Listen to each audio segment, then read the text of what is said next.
Bye. Waiting for their stars on the Walk of Fame, aren't we? Hey, a Fox News alert on President Trump not backing down in his war of words over the NFL protests with a new tweet about the growing controversy. Good Monday morning to you. I'm John Scott. And I'm Heather Childers. Everybody talking about it today, as expected. You know, President Trump saying again, not backing down really today, that his objection to NFL players kneeling during the national anthem was, quote, nothing to do with race. Tweeting that it's about respect for our country. And just hours before, on another hot button issue, another one, the White House announced a new policy banning most visitors from several countries, including ones in the original ban, with North Korea and Venezuela now added to the list, and Chad. Chief White House correspondent John Roberts is covering all of it for us, and he joins us now live with more. Hi, John. Heather, good morning to you. And the president all morning brushing off the pushback from the NFL over the weekend, insisting that players who take a knee during the national anthem should be disciplined by the league, tweeting out this morning the new hashtag, quote, stand for our anthem. There was a big show of defiance against the president yesterday. A lot of players took a knee during the anthem. Some teams, the Tennessee Titans, Seattle Seahawks, Pittsburgh Steelers, stayed in the locker room during the anthem, although one Pittsburgh player, you see there, Alejandro Villanueva, came out of the tunnel, put his hand in his heart and stood for the anthem. He, by the way, did 3 tours of duty as an Army Ranger in Afghanistan. This whole thing started on Friday night when the president said any player who kneels for the national anthem is an SOB who should be fired. Yesterday, on the way back to the White House from Bedminster, New Jersey, he stood by his comments. Well, I think the owners should do something about it. I think it's very disrespectful to our flag and to our country. So I certainly think the owners should do something about it. There was great solidarity. I watched a little bit. I was not watching the games today. Believe me, I'm doing other things. But I watched a little bit, and I will say that there was tremendous solidarity for our flag and for our country. In an interview with Sports Illustrated magazine, the NFL Commissioner Roger Goodell said, quote, the way we reacted today and this weekend made me proud. I'm proud of our league. And talking about the protests on and off the field, they reflected the frustration, the disappointment of the players over the divisive rhetoric we heard from Trump. The president, or at least Roger Goodell, had some support from another member of the Players Association, Tom Brady, who stood for the anthem yesterday with his hand over his heart, though he was locking arms with another player. He said this morning on Boston radio station WEEI.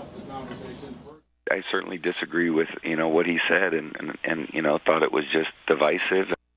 And the NFL Communications Director, Joe Lockhart, who happened to be President Clinton's press secretary back in the 1990s, said this morning in a conference call, quote, everyone should know, including the president, that this is what real locker room talk is. In the middle of his feud with the NFL, the president also, as you mentioned, Heather, reconfigured his travel ban. 8 countries are now covered by it. Some of them came off the list. Some went on the list. That includes Libya, Syria, Yemen, Iran, and Somalia. They're from the original list, but also adds Chad, North Korea, and some people from Venezuela. The difference with this new list is there's no expiration date, and all of these countries have individually tailored restrictions. The president tweeting out this morning the necessity for keeping the travel ban in place and making changes, saying, quote, making America safe is my #1 priority. We will not admit those into our country we cannot safely vet. But the ACLU already challenging this, saying, quote, the administration's order is still a Muslim ban. President Trump's original sin of targeting Muslims cannot be cured by throwing other countries onto his enemies list. The Supreme Court oral arguments for the original travel ban happen on October the 10th, Heather, so it's likely this is going to be in the news for some time to come. Yeah, very busy week on tap. John Roberts, live for us. Thank you. Thank you. Now for more on the fallout from the president's comments on the NFL and the national anthem controversy, let's bring in Brett Baer, the anchor of Special Report. It's kind of interesting to me, Brett, because, the controversy over Colin Kaepernick taking a knee, that's kind of where this all started, had pretty well died down. And then the president found a way to dredge it up in his speech on Friday. I guess the question is why? Well, that is a good question. I think there were 6 kneeling protests before Friday.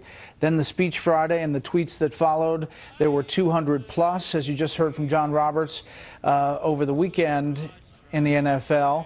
Obviously, that has supercharged a very emotional issue, and people are on both sides of this issue. The people who are kneeling say it's their right because of free speech to do that. There are many people who are, in the middle of the country say, why are they doing that? And they don't see the connection with these football players on this issue. I think the president clearly has stirred this up, and it is an emotional discussion. What we're not discussing is that he may likely lose in Senate primary in Alabama.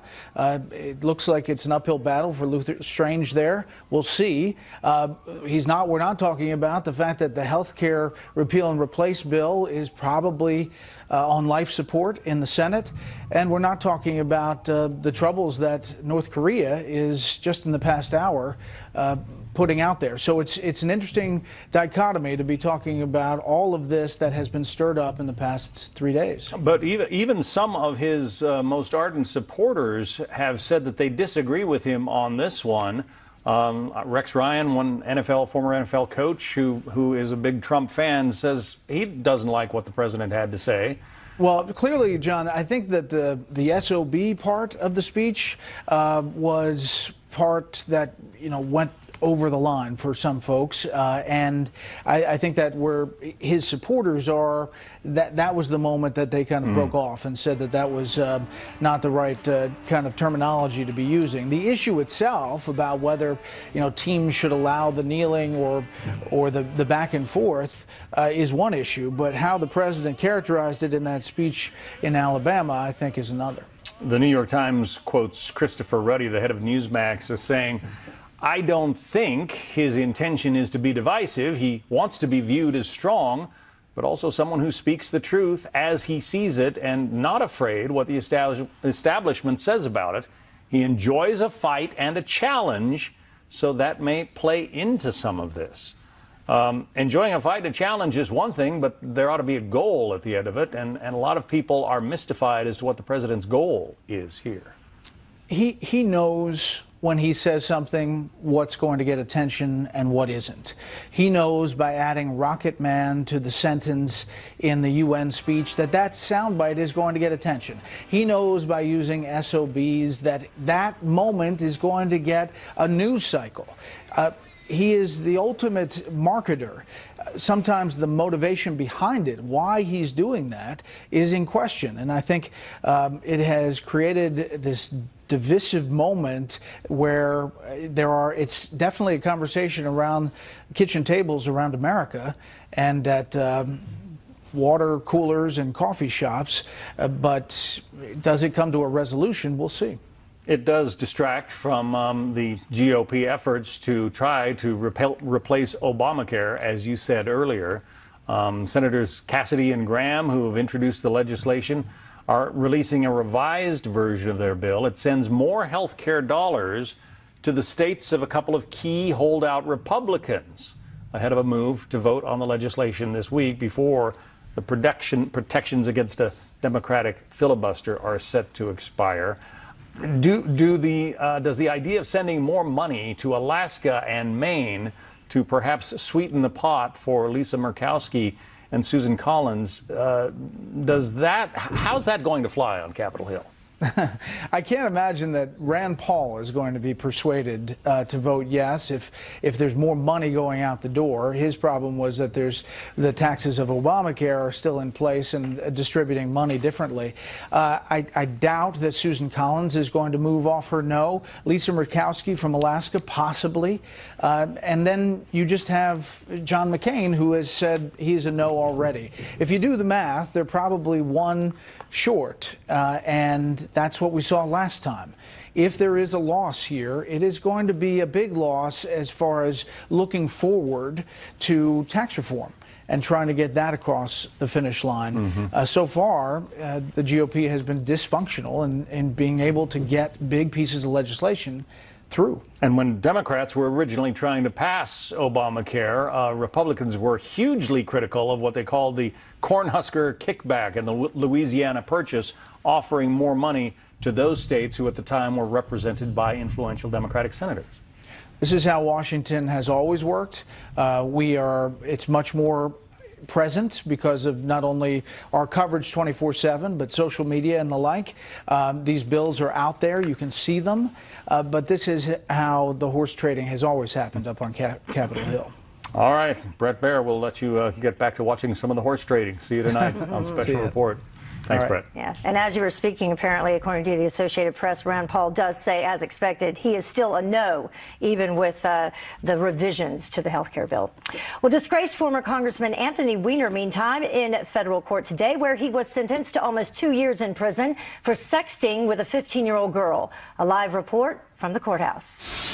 Also, Maria, still a hurricane moving north in the Atlantic. Now North Carolina's coastline could be the storm's next target. Plus, more on the fatal church shooting in Tennessee and the man that police believe and several witnesses are calling a hero. I heard something sound like fireworks, and then it went off again, getting closer. I said, that's a gun. And I'm seeing my son's face just covered in blood.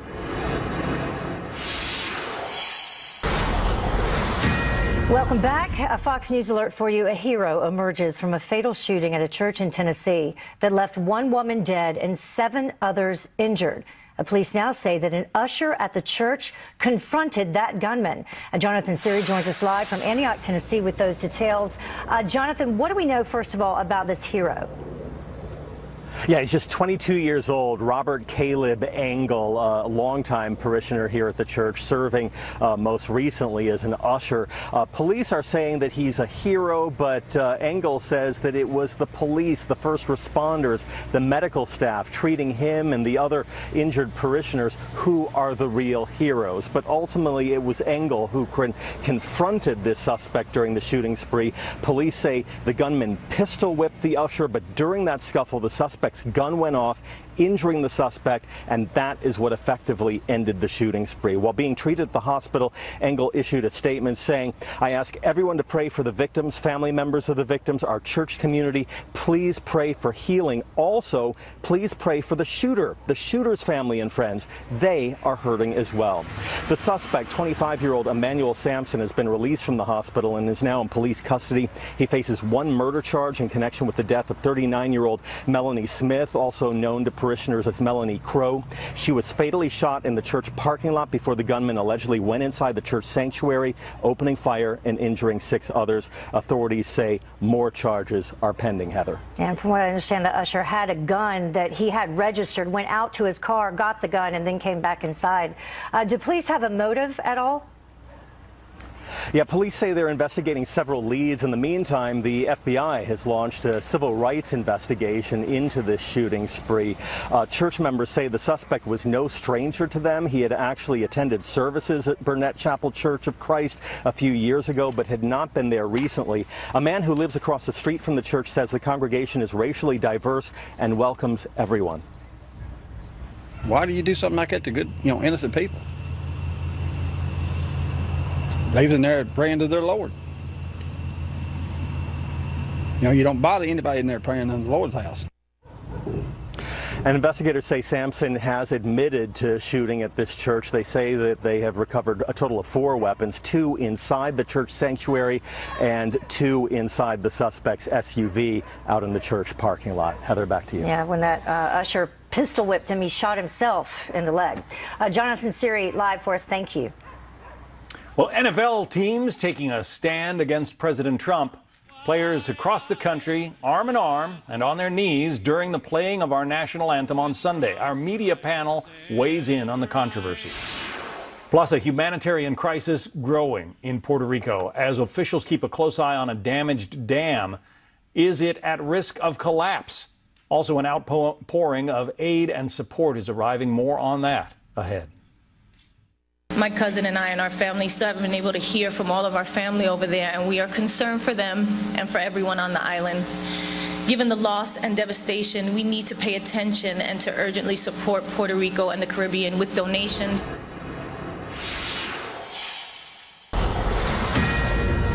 Fox News alert for you on the crisis in Puerto Rico, with the scale of devastation becoming more apparent days after a Cat 4 hurricane smashed into the island.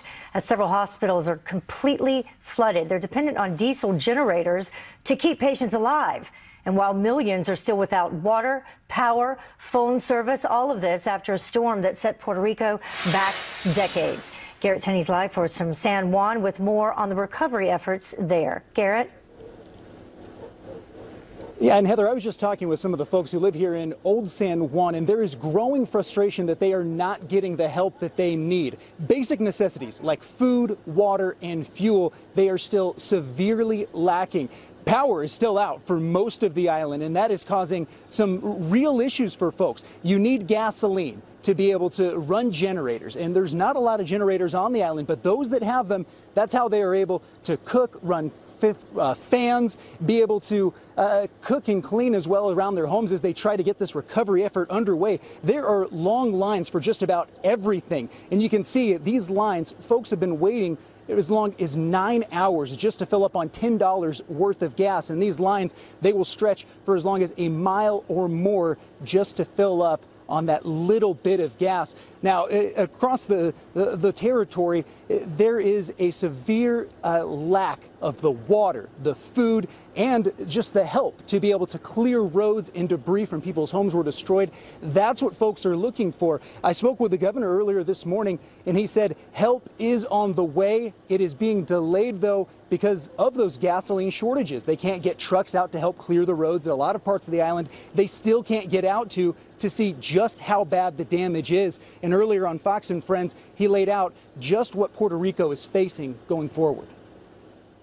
The magnitude of this devastation is unprecedented. I mean, everywhere in the island there is devastation, and the infrastructure has been severely damaged. It's going to be an unprecedented and unfolding events that are going to be occurring with energy, telecoms, and water, and so forth. Yeah, and you're also seeing long lines at banks and ATMs now. Folks are looking for cash because without power, credit cards aren't working. A lot of ATMs, they are clear out of cash now. Several banks have reopened this morning. Long lines at those as well. Folks here saying to get to some of those banks, it's as far as 10 miles. So when you're having to decide between spending all day waiting in a line for water, food, cash, and gasoline, that is a tough spot for folks to be in. Another thing with it, officials are still monitoring is that dam in western Puerto Rico that they still say is on the verge of collapsing.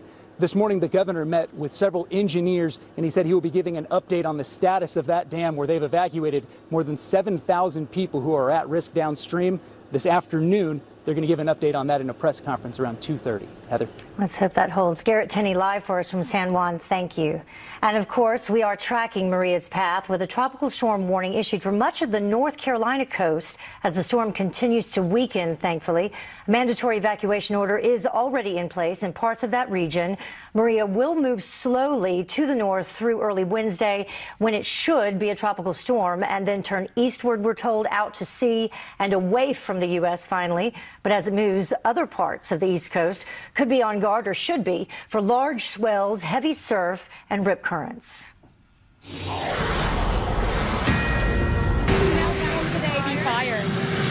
Well, I think the owners should do something about it. I think it's very disrespectful to our flag and to our country. So I certainly think the owners should do something about it. There was great solidarity. I watched a little bit. I was not watching the games today. Believe me, I'm doing other things. But I watched a little bit, and I will say that there was tremendous solidarity for our flag and for our country. President Trump standing on the tarmac and standing his ground, saying the NFL should change its policy. The controversy mushroomed into a major story as NFL players and owners united on Sunday after the president said players who protest during the national anthem should be fired. On Twitter this morning, Mr. Trump said the issue is not about race, but about, quote, respect for our country. This comes on the day after nearly 200 NFL players stayed on their knees during the playing of the national anthem. Some teams didn't even emerge from the locker room. Joining us, Joe Concha, media reporter for The Hill. Also, Judy Miller, Pulitzer Prize-winning investigative reporter, author, and Fox News contributor. Welcome to both of you. Joe, you say this is a tale of two bubbles, the media bubble and then the other bubble. Yeah, I've been known to frequent a couple of sports bars on Sundays, John. I have a fantasy football addiction. I'm willing to admit that on national television. And I was out and about all day yesterday just speaking to regular folks around New Jersey, talking about this controversy. And it was all people were talking about. And I can tell you a decided majority agree with the president on this one. They don't disagree with the right to protest. Who disagrees with that? They disagree with the venue it's being done in terms of during the national anthem. They see that as disrespectful to the flag and disrespectful to veterans. And look, this isn't just sentiment that I'm gathering now. Ratings are in. You know, I like breaking ratings news on this particular segment. And last night's game between the Redskins and Raiders, that was an NBC Sunday night game, the big platform, the top-rated TV show every week, down 10% from the same week last year, down nearly 10% from the week before. This is having a palpable effect, and the sentiment on the ground is not matching what we're seeing from the pundit class in the media bubbles, John, where all day yesterday it was widespread condemnation. This Twitter storm is the result of a very calculated decision by the president to change the political subject. He doesn't want to talk about the impending failure to repeal Obamacare or his childish and very dangerous war of words with the North Korean dictator. And in calling players a name that many of us feel uncomfortable using on the air, he is dividing the country yet again and diverting attention from his disappointments at home and abroad. But I must say, if I wasn't, unlike you, Joe, in a sports bar, but I do have a copy of the... My condolences. Yeah, but no, not for me. I do have a copy of the Constitution and the Bill of Rights on my desk, and I'm telling you that what was going on here was an amazing display of players coming together and making a peaceful protest in favor of an issue that they feel strongly about. And let me point out something else. Yes, I know it was disrespectful to the flag. I have a flag signed by all the members of the Iraqi unit, the Americans with whom I was embedded in the war. It means a lot to me. But much more important is the republic for which it stands. And the republic for which it stands is built on a pillar of free speech and expression, and peacefully done. These guys aren't Antifa. They're not out there with their clubs and their black masks beating people who disagree with them. They are making the most American of protests in the place where they feel it will get attention. I just think the president's trying to divide us, and we should overlook it and move on. Worth pointing out that about 1 in 8 NFL players took a knee yesterday. It wasn't certainly a league-wide thing. But I do want to point out Alejandro Villanueva from the Pittsburgh Steelers. He played football at West Point, went on to be an Army Ranger, and then came back after his term of service was up and joined the National Football League. He was basically the only Steeler who was out there. He was at the entrance of the tunnel, not only for the anthem, but singing along with it. And, you know, he took heat from his coach for that. His coach said, hey, you know, stand up for our team. That's more important to me than standing up for the anthem. Essentially, I'm paraphrasing. And, John, you'll never believe what one of the top-selling jerseys are right now in the NFL. It's the gentleman that you're looking at that defied his team in honor of his country because he served it. And, look, Joe Lockhart you played this, or you showed this tweet at the top of this segment. Joe Lockhart is a spokesman for the NFL. He used to be a spokesperson for President Bill Clinton. And he said to the president, hey, Mr. President, this is what real locker room talk sounds like, because everybody has to out-snark it instead of just responding professionally. And the NFL really needs to start being consistent, John, because last year the Dallas Cowboys wanted to wear a logo, a decal of the Dallas Police Department after several police officers were killed actually protecting protesters in Dallas. And the NFL said, no, we don't agree with that free speech. And when D'Angelo Williams wanted to wear pink cleats all season long to honor his mother who died of breast cancer, the NFL said, no, you have to do it during the designated month that we say you can, and that's in October. So the NFL wants to talk about free speech. Better start getting consistent, guys. We're going to have to leave it there. Great discussion. Joe Concha, Judy Miller, thank you both. Thank you, Joe. Well, Judy briefly mentioned this, a war of words escalating between President Trump and North Korea's Kim Jong-un as our military takes to the skies in a show of force in the Pacific. Plus, Free Speech Week seems like a perfect fit for one of the most liberal universities in the country, but this event was supposed to feature stars of the conservative movement. So what happened to it and what the founder is vowing to do now?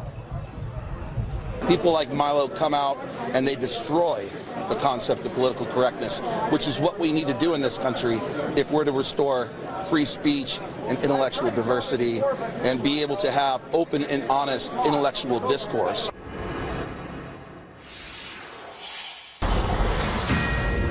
Fox News alert for you. President Trump in another war of words with North Korea, taking to Twitter to send a strong warning to Kim Jong-un and his regime, saying, quote, just heard Foreign Minister of North Korea speaking at UN. If he echoes thoughts of Little Rocket Man, they won't be around much longer. In a show of force, U.S. bombers escorted by fighter jets flew close to North Korea's east coast over the weekend. And the regime's foreign minister is now firing back. This just in, saying that it reserves the right to shoot down U.S. bombers in international airspace after what they're calling President Trump's declaration of war. And with us now to discuss it is Andrew Peek. He's a former U.S. Army intelligence officer and a fellow at the Clements Center for National Security. Well, I think they feel incredibly isolated. You know, I think the president's rhetoric has backed them into a corner diplomatically with China, their main backer. I think genuinely they believe that a U.S. strike on their nuclear facilities is possible. And in previous administrations, I don't think they've thought that was a possibility. And that's good. That's good for us. That's good for the president. Mm-hmm. I thought it was interesting that they referenced bombers, right? That's what indicates to me that they think someone's coming after militarily their nuclear facilities. Because they could easily say, we're going to target the U.S. and its allies. It's attacked South Korea in the past before. Yeah. Or it could say we're going to target U.S. warships, which are just offshore in the Sea of Japan. And then obviously this follows some action over the weekend, from what I understand, that these the U.S. flew some bombers along with fighter escorts, and it was the farthest point north of the Korean demilitarized zone by any such American aircraft this century. What is the significance of that? Well, I think in addition to the rhetoric you are hearing out of the White House and the tough talk from Nikki Haley and General McMaster at the National Security Council, they are rebuilding America's deterrence. You know, the logic of military deterrence is the other fellow steps more carefully if they think you are more likely to act. And thus going on these high-altitude bombing practices, these practice runs for approaches to North Korea, as far north as they've ever been before, I think is a genuine part of making the North think that military options are on the table. And they were also not accompanied by South Korea or Japanese planes either. Let's take a look at this poll. People were asked, do you favor or oppose military action in North Korea if U.S. does not accomplish goals via economic or diplomatic efforts? And 58% of people polled, they are in favor. Do you think that they really understand what that means, and what does it mean? Well, I think it means that people don't want business as usual with North Korea, that we've done an effective job of raising to the point where we don't want another kick the can down the road nuclear deal that will say, okay, here's a bunch of financial and economic rewards for you in exchange for no actual concessions. I think above all, it means Americans don't necessarily want war, but they trust the president to deal with this issue. All right. Andrew Peek joining us with his insight. Thank you so much. Appreciate it. Thanks, Heather. Breaking now, Free Speech Week at UC Berkeley. An event at the liberal university was supposed to feature shining stars from the conservative movement, but it seems to be over before it ever began. Claudia Cowan live for us in Berkeley. Claudia. Well, good morning, John. After all the hype, Free Speech Week fizzled into a photo op for right-wing provocateur Milo Yiannopoulos and another expensive protest for UC Berkeley. Hundreds of officers were called in from 8 different law enforcement agencies, even though the 4-day event, promising a who's who of conservative speakers, was a bust. The student group sponsoring Free Speech Week canceled it on Saturday, citing safety concerns. But Milo, well, he came anyway, holding court in the main quad here for about half an hour before a small group of supporters. Many more people wanted to see him, but the single metal detector and intense individual screening meant just a few dozen people made it inside. Because the event wasn't sponsored, there was no sound system and so no speech. Instead, Milo signed autographs, took selfies, and made his point. It was very important that we show up on campus. It was very important that we made ourselves present,